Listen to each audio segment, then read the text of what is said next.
resource in our community. We hope you look to Delaware Area Career Center as a place where you can come to get information about not just programs, but about careers in our region. Spending an hour with us in your evening, and please join me in welcoming Tim Hardman. Cool. Thank you. All right. Well, good evening. Thank you for joining us. You've made a great decision to invest your time here. And for anyone joining us online at the Future at DACC, thank you for joining us as well. We're going to go quickly through a lot in these next 60 minutes. I mean, a lot. It's going to come at you very quickly. Everything that I present, I will also share to Lisa Marie Reinhardt here at DAC, and you can have the presentation. So if you have questions on it, you'll have that.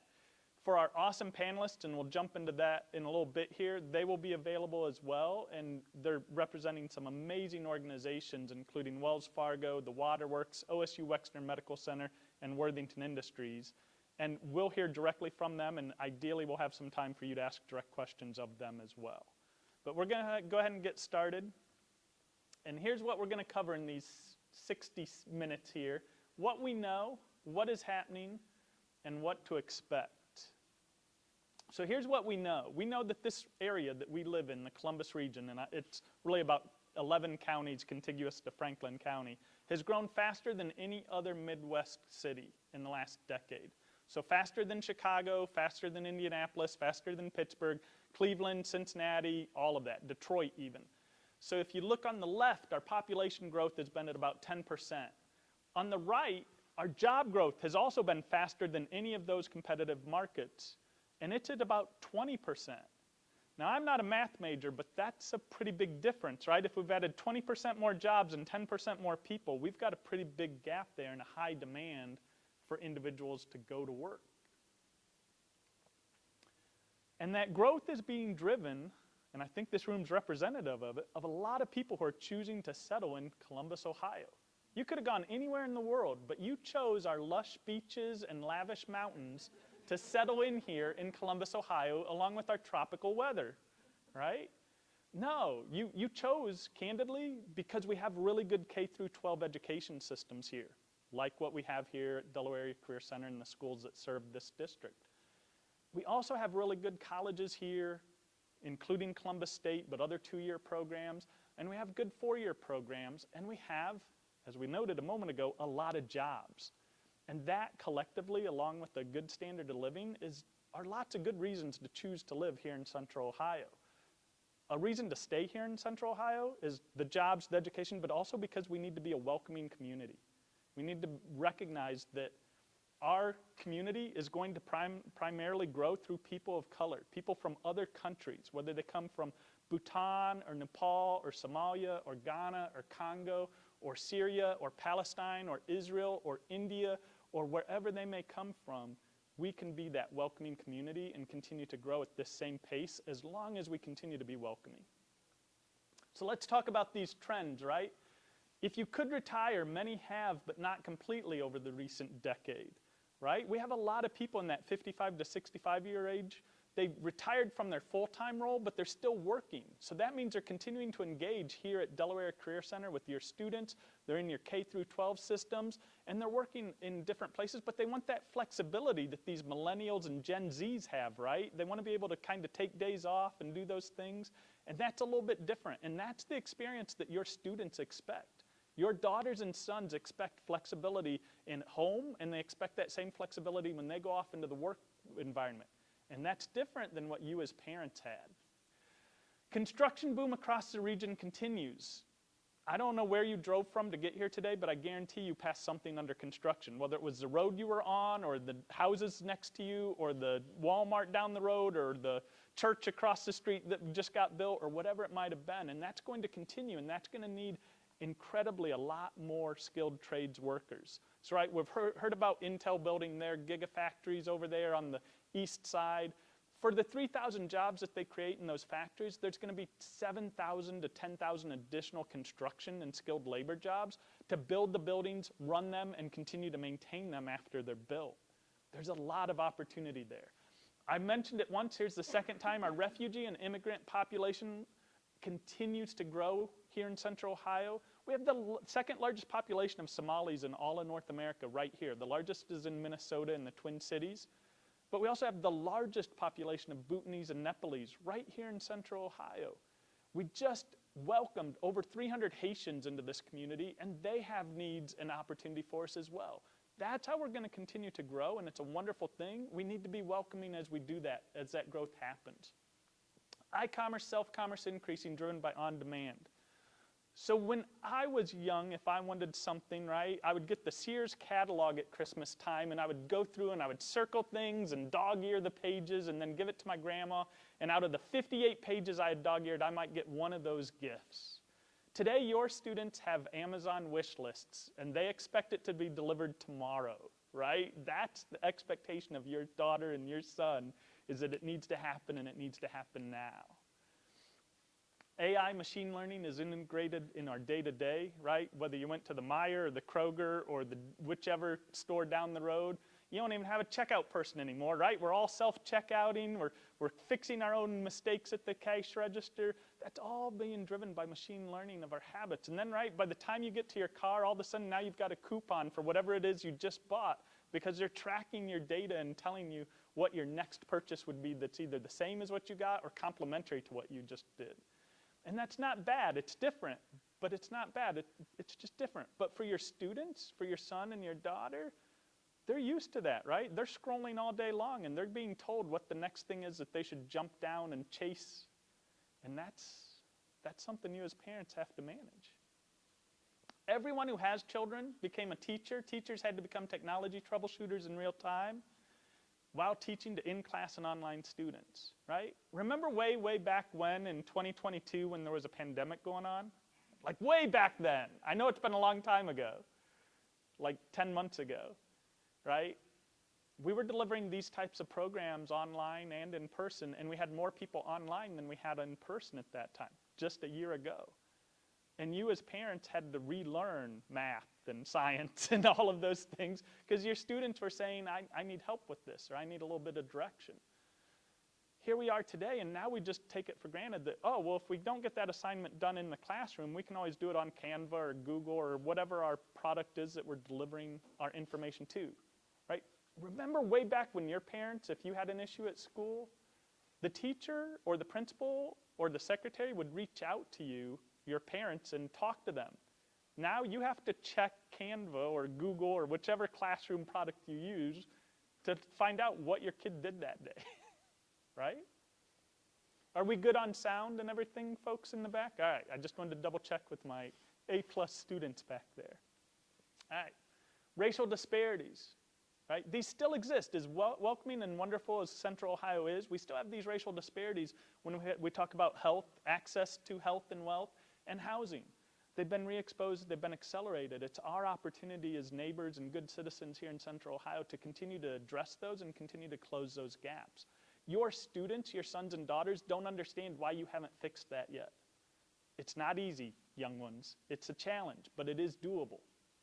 Millennials and Gen Z have changed how we work. Those are old people compared to your students, right?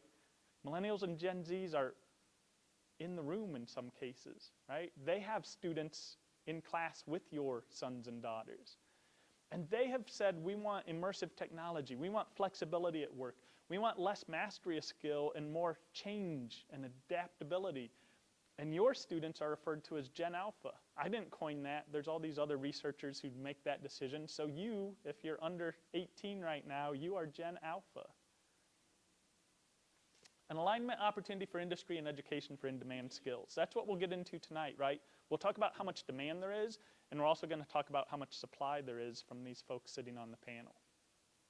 Let's jump to the next one. All right, how quickly it's all changing, right? That's downtown Delaware in like 1960, and this is downtown Delaware in 2022. If we think way, way back to 1750 when none of us were alive, right, our great-great-great-grandparents, they had a lifelong expectancy of 37. Some of us are already past our prime. But all they had to do was adapt from horse and buggy to the steam engine. And then your great-great-grandparents in 1850, they were going to live all the way to 40. Wow, a whole nother 3 years of life expectancy. And they just adapted to the combustion engine, right? And maybe they had a telephone. Maybe they had a telephone or some means of communication in their household during their lifetime. And then we get to the 1950s. So this is your grandparents for many of the parents in the room and your great-grandparents for some of the young ones in the room. And they started to see the advent of television. Imagine that. You didn't have TV over 100 years ago, right? But they started to see television, and they started to see telecommunication. We all started to have a phone in our household, and it started to change how we communicated with each other and how we learned. And now in our current generation, all of us who are alive today, right, since the 70s and 80s, we've seen the advent of the internet, we've seen the mobility of things, we've seen AI integrated with what we do on a day-to-day basis. Many of you are wearing what we call wearables, right, because it's technology integrated with your health, and it's telling you right now that you should get up and walk because you've been sitting too long, or things of that nature. This is a lot of technology, a lot of change, and we're also living longer, right? So we're going to have multiple generations in the workforce over the next 2 decades. And that's a great opportunity for your sons and daughters, but it also means that you might be working side by side with your sons and daughters at some point in these next decades. Let's talk a little bit more about how quickly this is changing. If we go back 100 years to when the stock exchange first existed in 1917, we saw that U.S. Steel was the largest company in the world, right, at $46 billion, followed by Ma Bell, the precursor to AT&T, Standard Oil, Bethlehem Steel, and Armor. Most of these organizations, except for the AT&T Ma Bell, they produced something, right? They pulled iron ore out of the ground, they made steel, it turned into a car or a building. We could go out and we could physically touch and feel this product. Then we jump to about 50 years ago, right? This is when all of a sudden we're being born, or you know, just before we're being born, and the largest companies are these ones, IBM, Intelligent Business Machines. They're starting to make computers. Maybe that'll catch on, maybe it won't, we'll see. And then we've still got Ma Bell, about to be broken up because it's a monopoly, and you can't have one telecommunication company, so you create T-Mobile, and you create Verizon, and you create one that used to be called Sprint, and they don't exist anymore because T-Mobile ate them up. And then we had a company called Kodak. Kodak, right? You used to be able to take a picture with this little device. It was a camera, and then it printed out right away. It was cool to us way back in the 80s. That whole company was worth $177 billion, and it doesn't exist today. GM, right? We could sit in our Chevrolet, our Cadillac, and our Corvette, and we could drive that GM vehicle, and we could put some Standard Oil in it and drive around, right? So we still were touching these great big companies, their products. And now we jump to just 5 years ago to the largest companies, and many of these are still exactly the same rankings today. And we start to talk about companies like Apple and Alphabet and Microsoft and Amazon, and that bottom one, it's called Meta now. Yeah, it used to be called Facebook, right? What do they make? What does Facebook make? Have you ever heard of Facebook, Meta? You're familiar with it? Yeah. What do they make? Do they make cars? No. It's Instagram, right? It's access. It's access to information. Yeah. And you can communicate with your friends there, right? You can put posts up, things of that nature. But what they're really trading, what they're really worth over $500 billion is your time and your attention and your son and your daughter's time and attention. Because they don't make a product you can go touch and sit in and feel. They're making over $500 billion on your time and attention and your son's and your daughter's time and attention. And that's scary. And we have to be careful about that, right? Because Apple just released a new app or an update last week, and now all of a sudden I can walk past your phone and I can request your contact information. And if you happen to just be flipping through and you hit OK, now I have your direct contact information. Go online, and if you've got an iPhone, switch it to do not share my contact information if you do not want to do that. It's an update that happened last week, y'all. But this is how fast things are changing. If we look at these brands on the screen, many of you parents, you're very familiar with these, right? You grew up with the Marlboro Man. You grew up with Gillette. You grew up with these companies. But if we hit fast forward, remember, this is way back in 2000, before your sons and daughters were born, right? You were still in college or high school or young in 2000. And now We watch these brands start to go away. American Express, don't leave home without it. But now what? We just take our phone, we tap on the cash register device as we walk through, and we keep going. And then we start to see the advent of a company called Google way back in 2010, right? For anybody who's 12 or 13 in the room, Google's now worth about $700 billion in 12 years. What are you worth in 12 years, right? I'm just teasing with you. But yes, they're priceless. That's a perfect answer from a mother.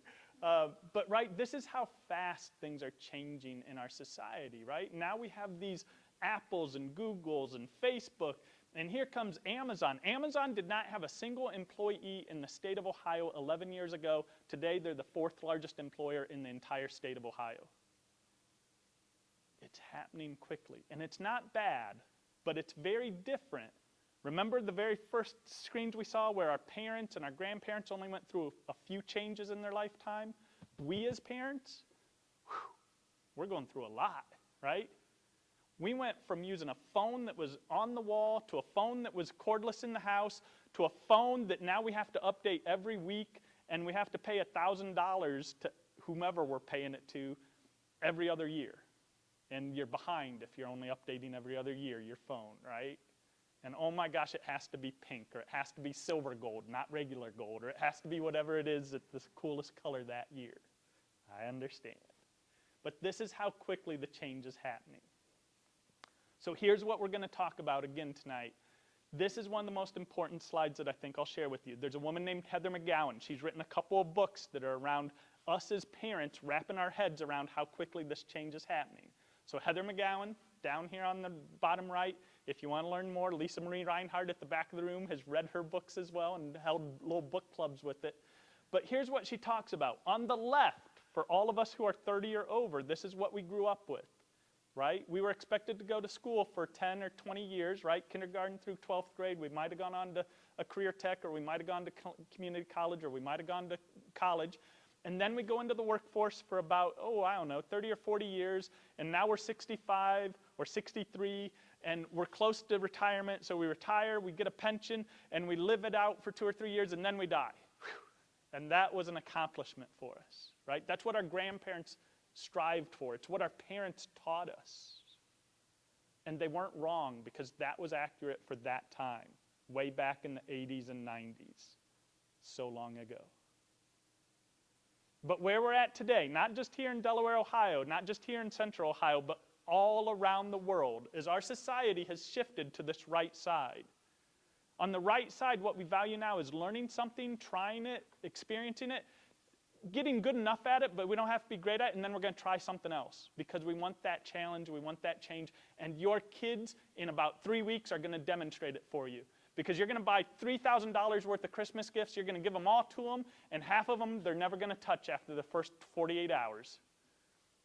And then you're going to be back at the game change exchange on January 6th trying to get something else for them because they want a different one. And they're wonderful children, they really are.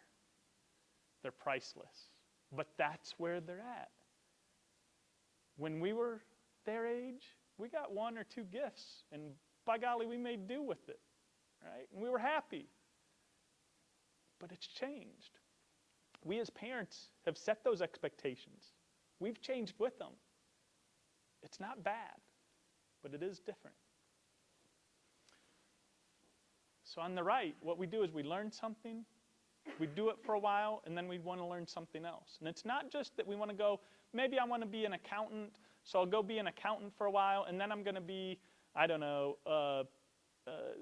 accounting analyst or a finance person. No, kids today, they want to be an accountant, and then they want to be a model, and then they want to be an influencer, and then they want to be working for Blue Origin and launching rockets. And the reality is the market has shifted in ways that some of that is doable.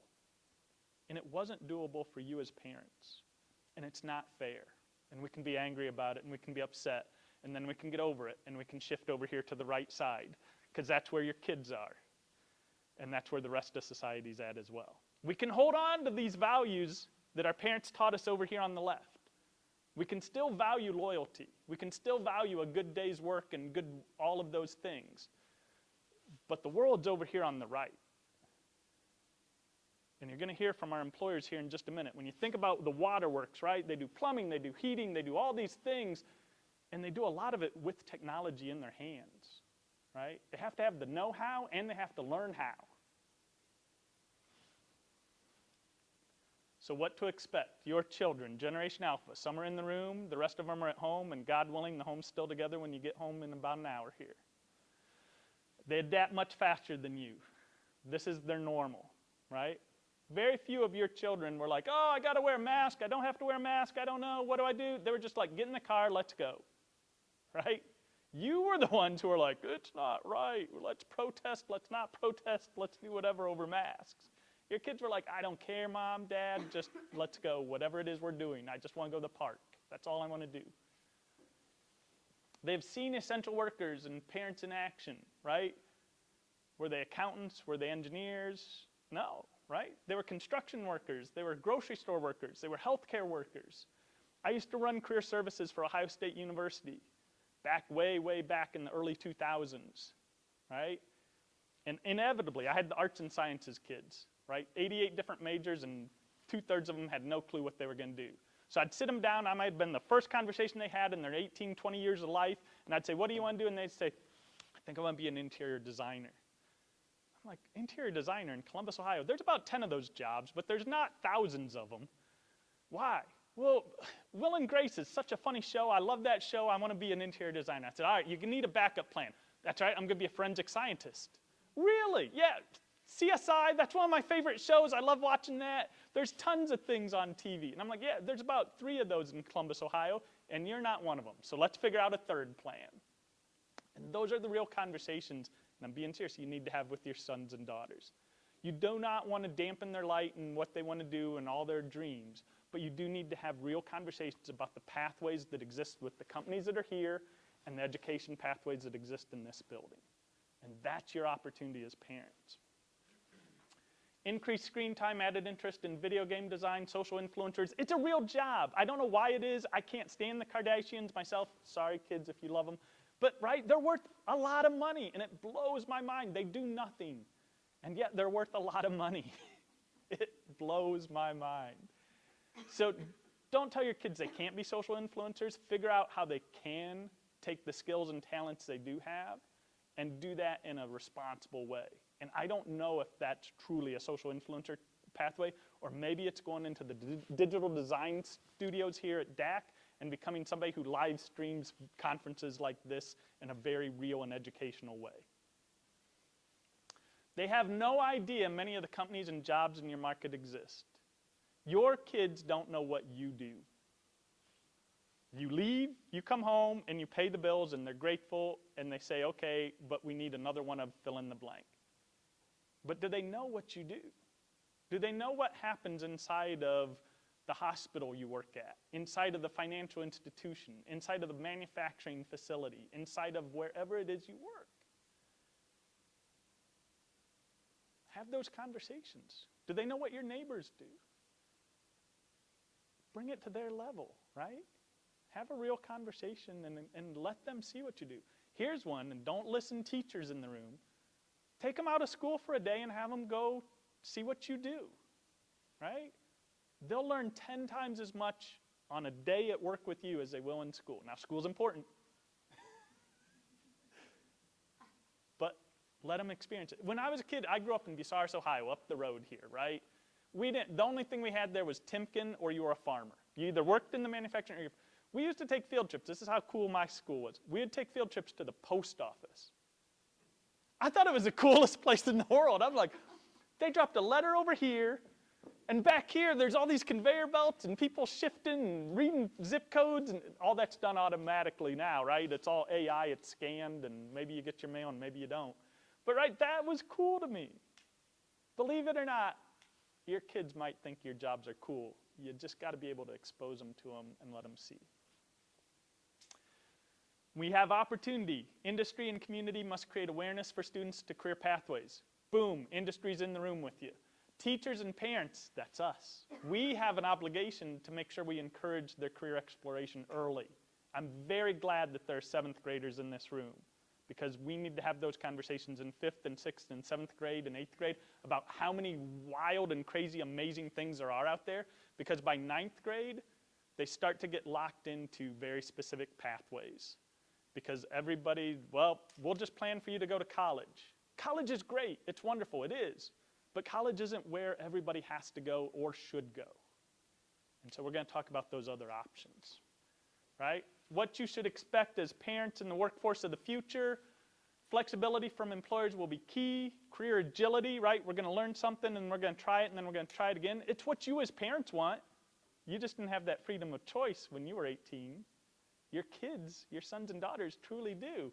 Because as we go down further on this, right, we start to look at the earnings gap between lifelong wages for those without a college degree is closing on those with college degrees. Through the 80s, 90s, and 2000s, we were told the more you learn, the more you earn. And that is still true over your entire lifelong expectancy. But back then, my plumbers at the waterworks were making like $5 to $10 an hour. Now, well, you're going to hear from Ryan here in a minute how much they're making and things of that nature. But you all try to get a plumber out there later tonight and see how much it's going to cost you. I don't know, sounds like about a $200 house call at 80 bucks an hour, but we'll find out. The generational gap is not just age, it's a mindset shift. Remember that. The difference between you and your daughter or your son isn't just age. It's the fact that your son and daughter live over here and they want to keep trying things and learning things and trying them. And you're over here saying, stay steady, stay loyal, don't move. We have entered an employee-driven labor market. This began back in about 2008, right when there was a recession going on. So we didn't talk about it because people were losing jobs. But the reality was that because of the baby boomers retiring and dying off and a variety of other things, millennials coming into the workforce and Gen Z's following, that we now have more jobs, remember 20% to 10%, than we have skilled workers. Because when I was young and I was taking my first job, I was told, Tim, if you don't stay late, if you don't take the extra shift, if you don't do this, there's 10 other people standing outside that'll take your job. Anybody else told that when you were that age? And it was true in the 80s and 90s and early 2000s. It was true. But see, here's the thing today. Your sons and daughters, and you have options, right? You now can say to the employer, well, if you don't treat me right, if you don't make sure there are green and yellow M&Ms in the break room, I'm going to take my little self and walk out the door, and there's going to be somebody else who will treat me right. And that's the reality for your sons and daughters. That's their complete expectation. They're already over here. We're in the middle buffering. We're like, I want to be loyal and true and valued, and I want green and yellow M&Ms too, and be nice to me or else I'll leave, but I really won't. And that's your opportunity. So here's what we're going to do next. I told you it's going to go fast. We're 30 minutes in. The next 30 minutes is going to be this amazing panel of guests that we have with us. And we're going to talk to you direct. Let me just switch this out for you. And again, hopefully our audience that might be joining us from your future at DACC, whoops, there we go, is enjoying that as well. So, we're going to walk over here. We have one mic. We already know that Lisa is the songstress of the group. So I'll hand it to Lisa. The thing I'll ask is hold it from the bottom, because we actually have an extra mic packed in there so that our friends online can hear us. And there's no rhyme or reason. As we go through these questions, you all can answer. And when you do your first answer, we'll have you do a brief introduction to yourself at that time as well. Remember, we talked about this already. Columbus is a top 10 city for the fastest growing job markets. Just real quick overview who our panelists are and where they're from. Lisa Devine from Worthington Industries, Chuck Zanakis from Wells Fargo, Mr. Tom Poole from OSU Wexner Medical Center, and Ryan Rainbaum from the Waterworks. And our first question what percentage of the roles you hire or anticipate hiring in the coming 1 to 4 years require 4-year degree, 2-year degree, high school diploma with industry credentials? Miss Lisa. Guess I will start it off. So at Worthington Industries, I would say probably only 25 to 30% of the roles that we have require a 4-year degree. Probably another 25% require a 2-year or technical degree. So I'd say the majority, 50% of our roles do not require a technical 2-year degree or 4-year degree. So high school diplomas work for 50% of our jobs, and of course we'd love to have those industry credentials, those in manufacturing. Outstanding. We'll pass it right down the line to Ryan.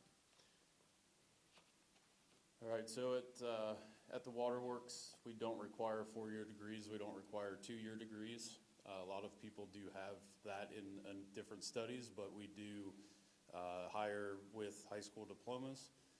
The thing that we enjoy about that and being able to offer that is that we can take somebody with no experience and teach them how to work in the plumbing, drain, HVAC trade, and teach them how we do things. Outstanding. Mr. Poole. I'm Tom Poole from the OSU Wexner Medical Center. So my answers might be a little different because obviously we're hiring doctors and nurses and trained health professionals. But I think the interesting part about it is how many people we would hire that only have a high school diploma even without the certifications. In any given year, my team writes about 8,000 offers. And just sitting here on the panel right now, I'm thinking of about 1,500 of those offers that are for jobs that don't require even an industry credential. They're just a hardworking person who has a high school diploma who wants to learn from us, and we'll train them. There are certainly others who are far advanced past 4-year degrees too, but interestingly enough, one of the areas we really struggle is the 2-year degrees. There's a definite shortage of people who are in allied health careers, people who work in imaging, people who are in respiratory, people who work in surgical technology. There are 2-year degree programs, not always 4-year degree programs, which is things that we certainly offer at Ohio State, but there are actual programs that are 2 years that are harder for us to recruit and fill than the 4 years or even the high school diploma positions. Awesome. Chuck. Hi, I'm Chuck Sinakis. I'm the head of recruiting for technology and digital at Wells Fargo. So that is the major part of my expertise, but we've taken a little bit of a different approach. So what we've done is a lot of our jobs that we have posted online will have a degree requirement or educational or experience.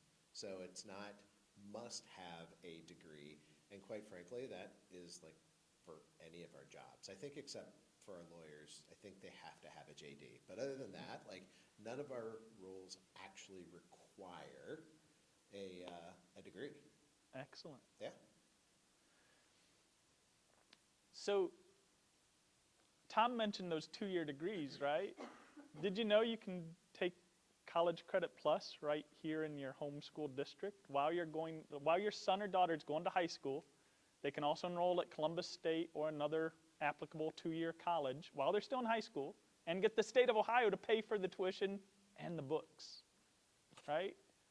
There are many students who will walk through these halls here at Delaware Area Career Center who, by the time they finish, are going to have a high school diploma, a 2-year college degree from Columbus State most likely, and industry credentials from Delaware Area Career Center. Some of those kids are the valedictorians at Olentangy High School and Worthington High School and Westerville High School. It's interesting because when I was in school, a lot of times the career techs are where the kids who couldn't sit still went, and they went on to great careers. But now, the career techs, Delaware Career Center is a great example of it. They have a wait list for these classes. They have some of the best and brightest coming in. And our opportunity is to make sure that your son and daughter have those options and awareness early, right? So make them aware in 5th, 6th, 7th grade, because by the time they're in 9th, 10th, 11th grade, they may not get into a class here because they're already on a wait list. We want you to have those options defined early. Don't worry, we're going to try and knock out more walls and build this place even bigger. But until then, until we can get larger, till we have the West Campus and the North Campus and the South Campus, we got to keep working here. All right, let's ask another question. What are examples of on-the-job training programs or internships or apprenticeships which you or your organization offer? And again, these could be very formal or they could be completely informal. And whoever would like to start. All right, I guess I'm starting again. So at Worthington, we have some formal programs, but we also have some on-the-job training that's just done organically, right? So for folks who start in at entry levels in our facilities, we do on-the-job training day one, right? So that starts immediately. And our hope and our goal is for folks to be promoted and to work through different careers in the facilities, so to work their way up into different types of roles. So I would say, taking our Columbus Steel facility, for example, about 90% of new employees are promoted within 1 year. Some of those are promoted within 90 days. So it just depends on their skill set or what they're looking for, what's available, and where they grow from there. We do have some formal training. So Worthington has a program that is designed specifically to work with high school students. It's called the WWE program. It's not the wrestling SmackDown. I say that all the time, but it is the Do you Worthington give out a Workforce belt, though? Experience. No belts, no nothing, right? So we're not wrestling, but it's designed specifically for high school seniors. And we bring students into our facilities. We interview them. They go through an interview process, and we hire them. And in their first several months that they're working with us, we spend training them, soft skills training, accountability skills, different things like that they'll need to be successful working in a multi-generational facility, right? It's a workplace that's filled with folks who are in their 60s and there are folks that are in their 20s. And then the last few months of the program, they are actually working in our facilities alongside of our other employees. So at the end of the program, successful completion, the students who complete successfully are offered a regular full-time position. We have a big, huge signing day. The presidents of our companies come, and it's a pretty big deal. So they're offered a regular full-time job to join our team. So that's one formal program. Wait, real quickly, Yeah. so you said that's for high school kids? For seniors. I believe we have one And you teach them not only work skills, but life skills? Soft skills, some life skills. Yeah, we Like, have some folks from You our teach kids how to balance a checkbook, even though it's a digital checkbook today? Yeah, we teach them a lot of that type of, a lot of communication skills, because that's huge, right? So you have to be able to communicate with folks. We can't have cell phones on our shop floors, right? So we can't text people. We actually have to have, I know it's call me crazy, but it's a conversation. So we teach them some of those types of skills before they actually go into the workforce. Yep. So it's been really successful for us, and we have many of the students who started the program are still working with us and are being promoted and doing very well at our company. And how much debt do these high school kids have that work for you? 0. Oh, okay. Just wanted to double check. Yeah.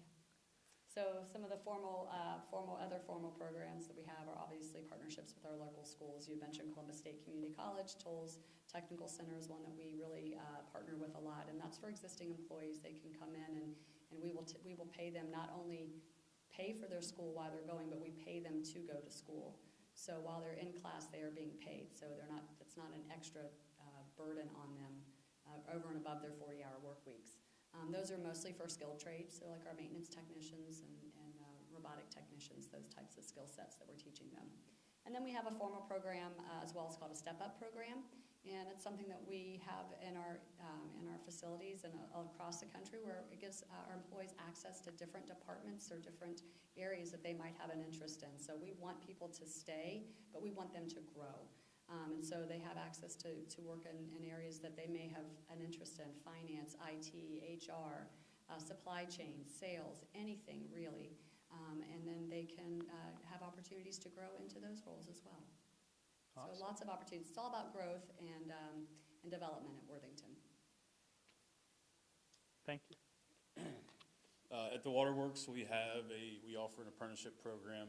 As we bring on the new hires, the people with no experience. They're entered into the apprenticeship program. And again, the requirements for that is just to have your high school diploma. The apprenticeship program is a 4-year program. It's a lot of online learning.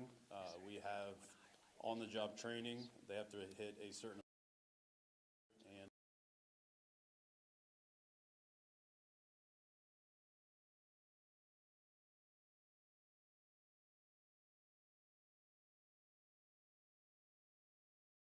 performing service in residential, commercial areas. It could be excavation where they're digging 3, 5, 10 feet underground and making pipe repairs.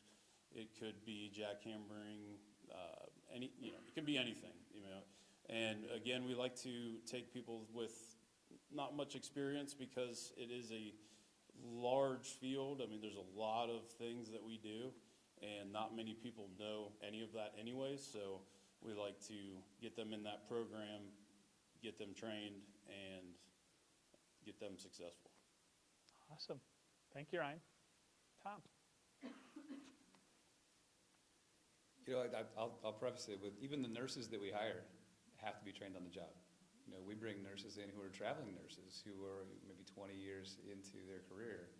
They still get trained on the job at the Wexner Medical Center. So, but one of the entry-level jobs that we have only requires a high school diploma, and maybe you've worked a little bit in customer service somewhere during high school.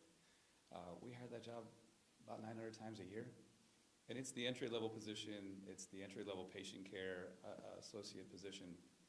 And there's a paid training program that goes with that inherently throughout even if you have an STNA, which is a credential that's, I believe, available here, we still retrain to what we call the PCA role. A lot of the PCAs stay in that role for a year, 2 years, and then they'll be attending nursing school. Some of them go into radiation or rad tech positions. Some of them become surgical technologists.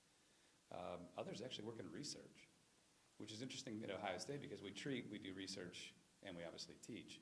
So there's an academic function to everything that we do, and a focus on that in all the positions. What's interesting about that job, to your point, Tim, about the debt and how the students end up in these roles, pre-pandemic, we saw a lot of people who were coming into those roles who were from other college programs. They went 4 years somewhere, tried that job, realized they didn't like it, they wanted to be in healthcare, and they end up back in the role they could have had straight out of high school without all the debt. It was a little bit of a lull during the pandemic in trying to recruit those folks into these positions, but it's returned. And now we're seeing people again who go to get a 4-year degree somewhere, incur a tremendous amount of debt, and then they're back at the medical center starting from the same place they would have been prior. But obviously having to make the student loan payments. So we've done what we can to help defer some of that cost for them as well, including helping those folks get out from under the student loan debt, because if you work at Wexner Medical Center and you have student debt, and you work there for 10 years, you can actually be forgiven the entire balance on your loan. Boom. There's an entire federal program to allow you to get out from it. It's called the Public Service Loan Forgiveness Program, which has worked really well because we have so many of those people who have gone, explored something else, and then come back to healthcare as a career. So on-the-job training is really big for us. It's part of who we are as an organization. I wish not everybody took the same journey to get there. And that's part of why we're investing so much work in K through 12 discussions, is those same people, their interest in healthcare probably could have been fueled earlier. And they would have been to us sooner when we needed them and had less debt along the way to pay off of what's an entry-level wage, because that's what that role is. Awesome. Thank you, Tom. Chuck? All right. Well, the financial services industry is lagging a little bit when it comes to bringing on folks, straight out of high school. Other than, customer service type roles and various things like that. So we're thinking about technology and some of the other, roles of the future that we hire for. We're getting there, right? Our internship programs are aimed at, junior and senior level in a 4-year CS degree from a technology perspective, or in human resources or various things like that. But because we see how much we have to invest, how we see the labor market shifting, we're shifting. And we are looking at apprenticeship programs. We are looking at shadowing programs where we have high school students come in to shadow with us, various things like that. We're not there yet. Being a highly regulated industry, we have a few hurdles to pass by with the government first, but it is stuff we're working on.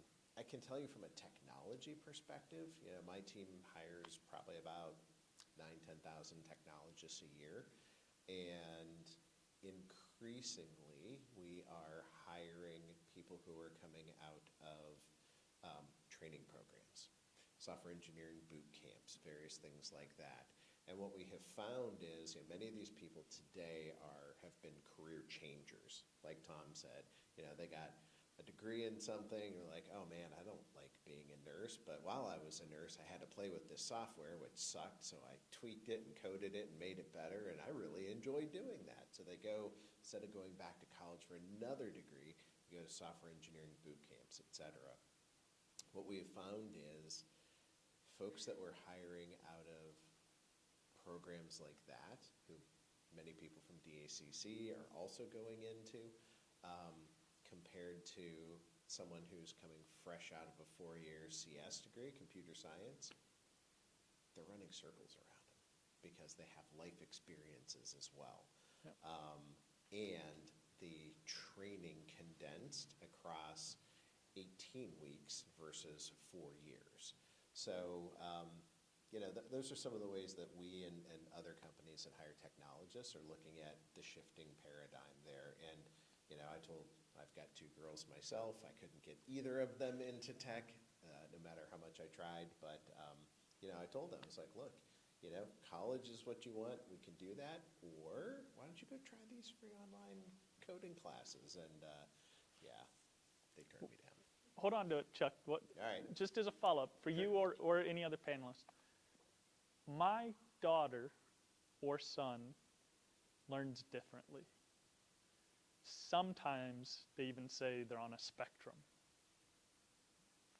What's your experience, either at Wells Fargo or collectively, in finding fits for those individuals into your type of work? Great question. So we're actually I'm very proud of Wells Fargo. We have what we call, for technology, which is, and we're now expanding it outside of technology, we call it our neurodiversity program. And it is specifically for that, so thank you for the softball question there. But we are hiring folks who are on the spectrum, right? Who maybe don't know how to communicate with people face to face, who would never have a successful interview in a traditional interview type of setting. But they have great skills and great passion and great value. And so what we've done is we've worked with providers to learn how to change the interview process for them, right? How do we make it a process that they can feel comfortable with, that they can get through? Many of these folks are non-functioning from the perspective of they still have to live with another adult who helps them in life, right? 30-year-old people still living with their parents, et cetera, because they can't live on their own. So we've had to learn how to engage with them as well, the caregiver, if you will, right? And then we have to create an environment for them to be successful. You can't just hire them and then throw them in with the rest of the software engineers or analysts or any folks like that, right? You have to create an environment where they could be successful. So it took us a couple of years to get there, but we've hired over 100 technologists that way, and we've had so much success that now we are bringing people into our analytics organization, our risk organization. We're also looking at our consumer organizations as well. So it's again, Tim talked about, right? Everyone feels, you all see it. How many times you go somewhere and you're like, God, the service sucks here. Well, it sucks because they can't get anyone to work anywhere. Or, man, I can't get not a plumber, an HVAC guy out or gal out, right? It's going to take 3 days to get someone unless, my house is on fire. It's because there aren't enough people. So all of us as employers are trying to think about exactly what Tim talked about.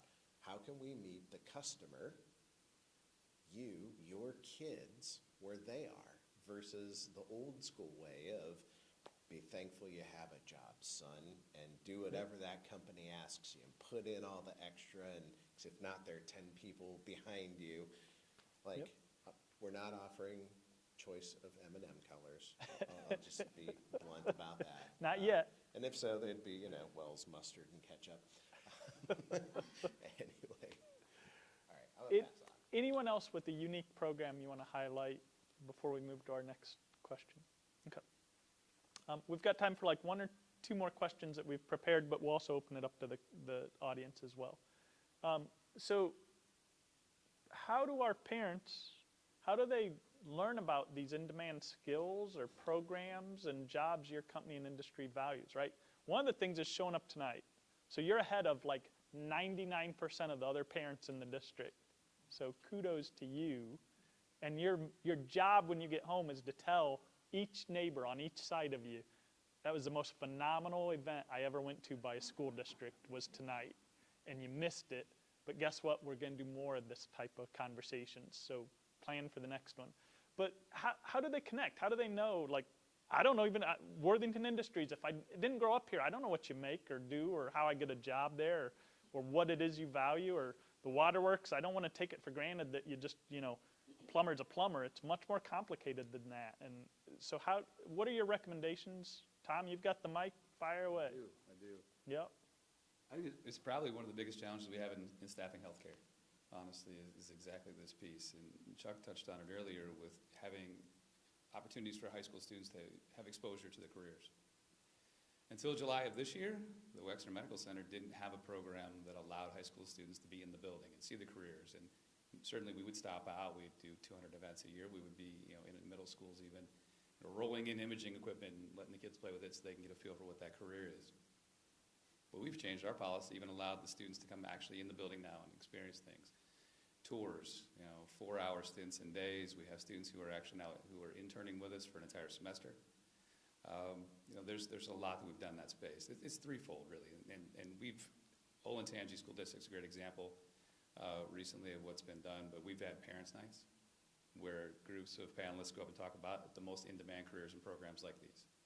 We've done career days where we're actually with the students, and Columbus State has come with us so that if I can get their interest about one of the careers that I have, Columbus State's standing right there saying, here's what the forms look like for financial aid, here's your FAFSA form, here's your deadlines, here's who to talk to, and by the way, the person's in the room. Awesome. School links is another way. I mean, everybody has School access to school links. There's a ton of information about in-demand careers on school links, and you can ask questions, and then professionals will actually reply back. I think that's a big piece right now. But there's a lot of the opportunities. I've not seen this much effort being put in by schools and parents in the nearly 30 years I've been doing this. It's refreshing to see. But it's the biggest challenge we all have. If I come to school and I ask the students before a presentation how many want to be in healthcare, I get a bunch of folks look at me like, I'm not going to be a doctor or a nurse. That's not my thing. And I'll tell them that 85% of what I hire is not those two things. It's every single other thing. Top 10 most in-demand careers in Central Ohio. There's a big list. Comes out every year from the governor's office. Healthcare is listed as one line. The medical center hires all 10. If you look at healthcare, you're like, well, I guess we just fall in that one bucket. We hire the other 9 too. So there's a lot to learn about it, but there's more activity in this space and more opportunities to learn about it than ever before. So, Awesome. And I think the employers are starting to take it a little bit more seriously too, because that's why we're here. How do we learn more about what you got going on? Mine's pretty simple. I mean, as far as the apprenticeship program that we offer, it's all on our website, waterworks.com or thewaterworks.com. But as far as the skills and values, I mean, you guys are here tonight for your children, so you're obviously teaching them the stuff that we need. It takes no talent. We need trust, respect, care. We need to be on time. We need just a hard work ethic, good work ethic, and that will make you successful. I can teach you how to be a plumber, but I can't teach you how to do all of those things and be successful. So, Awesome. I would say I don't really have much to add, right? I mean, we're out there in the schools where we invite teachers, counselors, parents, students to come to our facilities here, to tour our facilities, get a first look at it, right? See what we're all about. And our biggest thing is, manufacturing. People say, oh, that's just a dirty environment where you're doing this repetitive work, and you go in clean, come out dirty, and that's not what it is anymore, right? There's a lot of robotics and a lot of automation and a lot of jobs like Tom referred to, right? You think of our industry, but we have every other job that's out there as well, in our corporate offices. So we give students and teachers and counselors a firsthand look at that. Our WWE program, we bring the parents along with us. That they are a critical, important piece to the success of their students and their children. So trying to get that involved. Obviously, just go onto our website too, but come out and take a look, see what we're all about. That's what we invite you to do. Chuck, anything, right? He's going to make the first financial services TikTok dance that goes viral. That is not true. But to Tom's point and your point, like, I used to recruit tech people away from Worthington Industries because people are like, wait, Worthington Industries has technology? Yes, of course they have technology people. And same thing, I used to recruit people away from Iowa State University who are technologists. So, you know, the thing is you know, we can all recruit from each other, but the question you ask is, what can we do to get the word out? How can people find out about stuff like this? You know, part of it is, like you said, coming out tonight, but the bigger part is talk to all your friends who have kids, right? You're in soccer and tennis and other things with all these parents. Like, talk to them about these things. That's how we learned about, you know, my daughter went through a DACC-led program called Zoo School. Like, how many people have heard of Zoo School? Right. Oh, holy moly, a couple. That's awesome.